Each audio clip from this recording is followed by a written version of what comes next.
yun guys, Stock Advisory is just pagpapaalala lang naman. And until now, madami ding company na na-issue ng SEC Advisory, but until now, they are so legit pa rin.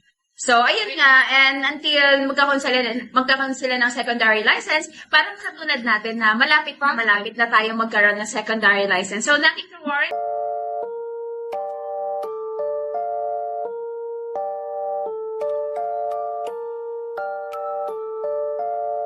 Gustong ikwento ang karanasan sa scammer para maging aral sa iba.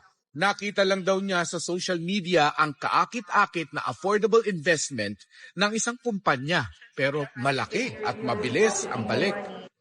Kaya noong January 5, nagsimula raw siya sa 1,000 peso investment sa kumpanyang Reveal Marketing.